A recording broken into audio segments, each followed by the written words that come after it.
Hey, friendo, Steve here. Welcome back to the channel. It's time for another Ask WrestleJuice. You guys left a bunch of great questions. Let's go ahead and dive into them. First up from Joey. He says, what problems in AEW do you hope is resolved with Collision? Well, the reason that was given for the existence of Collision by Tony Khan was a lot of wrestlers aren't being utilized, and this is a good way to get that accomplished. People are sitting in catering, nothing to do because there's not enough TV time for a pretty large roster. So I think that's a good one, whether it's people who have creative difficulties or creative issues with Tony Khan, like Miro, which has been reported in the past, or people who simply aren't being utilized.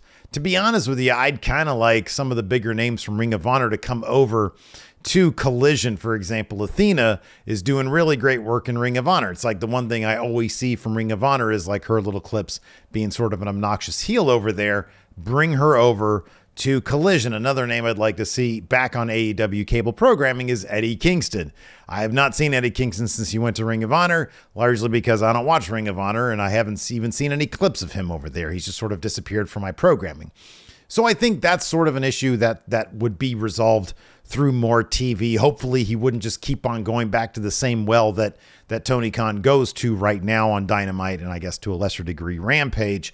We'd get a lot of people who we don't really get a lot of exposure to on Collision. So ideally that's the case. Also, maybe more time for women's programming on Collision, because right now he really doesn't do a whole lot with the women's division.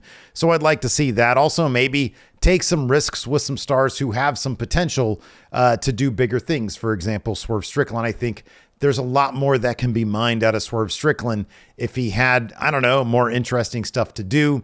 And maybe with a larger canvas altogether in AEW programming, a guy like that could really, you could take some risks with, you know, what he could do. I know Tony Khan seems to stick with what he knows and what is safe. It's time to start taking some risks with some of your roster and letting them see what they can do. And maybe Collision will be the place where you can do that. I'm not terribly optimistic that he's going to stray from whatever formula he's already using, but one could always hope. Z Cantor says, who do you want to dethrone Gunther and when? It's funny. So in advance of answering this question, I had to literally just look through the WWE roster and see if there's anybody out there that I see that I'd be like, oh, this makes sense. And I do have a name. I'll get to him in a second. But some of the other names that I sort of considered, Tyler Bate. I think Tyler Bate versus Gunther could be really good. We've seen that before in NXT UK, I think. So that'd be a lot of fun. Ilya. Another name, sort of a holdover from NXT UK that could be good. Another name I thought could work is Johnny Gargano. I think him and Gunther could have some phenomenal matches. But the name I ultimately settled on is a name that's related to Johnny Gargano, and that's Tommaso Ciampa. I think the quality of the matches, plus reestablishing Ciampa as sort of a top-level guy by beating Gunther, I think could be the way to go, especially if Gunther's going to move on and challenge for the World Heavyweight Championship down the line. Next up, Stoshua says, do you think the Reigns Bloodline storyline is adding prestige to the Universal title? Like now it's the WWE Universal title. Or do you feel it's gatekeeping the rest of the roster from a world title spot? I think it's adding prestige to the title. I really do. I think 1,000 Days is a big deal. I think Roman beating Cody at WrestleMania was a good situation to have. I think that was the smart move. But no, I don't think, look, they've got another world title over on Raw now, so people can fight for that if they really want to. Otherwise, I think that the current storyline between Reigns and the Bloodline and all that, I think his title there is necessary for his character. I've seen some pushback on that, but I disagree. I think that that's the right move to go with. I don't think it's really, I think the importance of his title reign trumps anybody else getting a world title shot. Peyton Brand says, is there a wrestler that you think deserved more time in WWE than they actually got? I think they could have done a lot more with Aleister Black, especially during that no fans pandemic era. I could have seen him do a lot more cool stuff. Yeah, he's sort of like at the top of the list. In fact, if you look back at that classic NXT class with DIY, Aleister Black, Andrade, Keith Lee, even then Swerve Strickland now, Isaiah Scott back then. If you look at that roster and just how like that's where Vince McMahon sort of stopped and was like, I'm not going to use any of these people on main roster programming to the degree that Adam Cole, the entire Undisputed Era, all of those names, even towards the end, like Karrion Kross, Pete Dunne, all of those names really did not get the proper sort of main roster call-up opportunity. They had so many different chances with Aleister Black, and they blew it every single time. It seemed like Vince wanted nothing to do with that classic black and gold class. And then they, a bunch of them went to AEW. Some still ended up on main roster now, like Gargano and Ciampa are on main roster. And I'm thinking that maybe they'll do something with DIY down the line. But yeah, that class seemed really, really special and seemed ready to be like the future of WWE. And then like Keith Lee, how do you miss on Keith Lee? Come on. And they're still missing on Keith Lee in AEW right now. Spooky Helmet says, in light of his recent passing, what is your favorite Iron Sheik moment of all time? I don't know if I have because I'm not really too well versed in like Iron Sheik beyond what we all know, the crazy interviews, the shoot interviews, the memes, stuff like that. I'm not terribly familiar with his actual body of work when he was an active wrestler. But I don't know, all the crazy tweets and the crazy interviews, telling Hulk Hogan he's a jabroni and stuff. All that stuff is good. But I'll be honest with you, I'm not really an aficionado on his actual body of work. Braden Loader says, now that we're a few months in, do you think Jay White made the wrong decision picking AEW over WWE? So Jay White, according to reports, is totally fine with his current creative. I think it's kind of too early to tell. He didn't make his debut in, I think, as big a fashion as I think a character like Jay White deserves. But I like the Bullet Club Gold thing. And apparently, if the reports are true, like WWE simply, they're in the middle of like a hiring freeze pending that whole Endeavor deal. So I don't know if he had an actual opportunity to go to WWE. I think it was Fightful that reported WWE stopped contacting him or something like that. So I don't know that he had a lot of options if he wanted to be here in North America on cable TV. I think AEW was probably the way to go. He's still incredibly young. He's got like a really long future ahead of him. So I think he'll totally be fine. Claus Techno says, which one of these scenarios do you think is more possible when it comes to Edge's retirement? Number one, his last match will be against Christian on AEW. His last match will be against Christian in WWE, or Edge and Christian do a tag team match for a double retirement against FTR, who are, of course, close friends with Edge.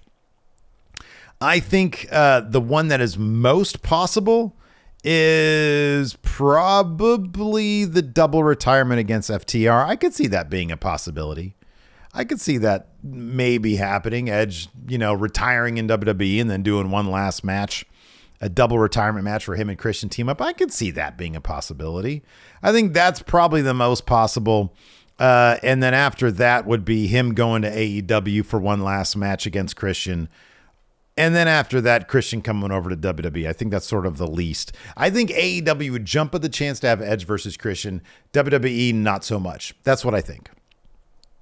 The Ryan says, could you see WWE going on a spending spree on talent once the Endeavor sale is finalized? So that's just something I was talking about. There seems to be a hiring freeze pending the Endeavor thing. Will they go on a spending spree? I don't see why not. I know that WWE has been interested in a bunch of talent, and then nothing happens. Nobody's been hired, really. So, yeah, I think that's definitely possible. Absolutely. JV says, do you think the crowd will ever get behind Dom for a major push? I do think that, because I think the stronger the heel, the bigger the babyface they become. BJR Santiago says, how many years do you think Roman will have before he becomes a part-timer? He's a part-timer right now. I don't know what your definition of a part-timer is, but he is clearly a part-timer now. This is no different back when Brock had the Universal title, whatever it was. When Brock had that thing in 2017 and never showed up, Roman does not show up that often. That's why the Bloodline story is kind of important, because it makes use of Roman when Roman's not there. In terms of being like a true part-timer, like a Brock Now schedule, 2 years. I'd say 2 to 3 years. 2 years. 2 years. Stone says, do you think a WWE and AEW partnership could work? I think it could work. I don't think it will. I don't think they're going to do that. Enigma says, so Brock Lesnar has been on every pay-per-view premium live event this year and is rumored for an appearance at Money in the Bank and a match at SummerSlam. Do you think this is his way of doing like a retirement tour? I guess anything is possible, but he's still in really good shape. He seems to still get paid a lot of money, and he said that he's enjoying doing what he's doing, although I think he has recently said that he's probably not going to do it for very much longer. So, yeah, I don't know. I think he'll probably wrestle until he can't anymore. Napalm Blaziken says, when the Creed brothers debut on main roster, who should be their first feud? I don't know. It should be like high profile. It should be something big, like I don't know, the Usos. Put him in there with the Usos. That's a big deal. Derek Brightwell says, is there anyone getting active bookings in wrestling that is the opposite of a draw? Like someone you see on a show or a card and you can immediately nope out of it. I'm going to say that anything related to XPW, because that promotion seems to be a mess. Every clip I've seen from XPW, it ain't no different than when I used to go to XPW shows 20 years ago and I saw a man get lit on fire and I never went back. So yeah, kind of XPW. I don't want to deal with that. Doug Jackson says, who would be the best bet out of the Money in the Bank field you posted to cash in on Roman Reigns? We know they won't, but for fun, who would be the best cash-in option on Roman? It would be fascinating to see LA Knight try to cash in on Roman Reigns simply because he seems to no-sell like the mystique of everybody he encounters. Like the fact that he was able to successfully no-sell the mystique of Bray Wyatt. He like bitch slaps him twice and then runs away, is kind of hilarious. So the idea of LA Knight completely not giving a shit about Roman Reigns and his tribal chief mafioso thing would be wildly entertaining. Nobody right now could successfully cash in on Roman Reigns with the exception of, and this person wasn't in my field, with the exception of Seth Rollins. I think Seth Rollins and Roman Reigns are probably the ones that ultimately this whole Bloodline storyline is going to come down to, because Seth Rollins was the original sin for Roman Reigns. Seth Rollins betrayed Roman Reigns, which led him on the path of the tribal chief character. And I feel like it really should come down to those two when it comes to who takes the title off Roman Reigns. Or Cody, I guess, because I think Cody's awesome. But Seth Rollins, man, he's got to be the guy, right? Like, that's got to be the thing. So, but otherwise, I don't know. Anybody else in the field? I don't know. Boogs. It'd be awesome to see Boogs cash in on Roman Reigns. Anyways, that's going to do it for Ask WrestleJuice. Thanks so much for the questions. I appreciate it. Check out this video over here. Hit that like button. Hit that subscribe button. I'd appreciate it. See you around.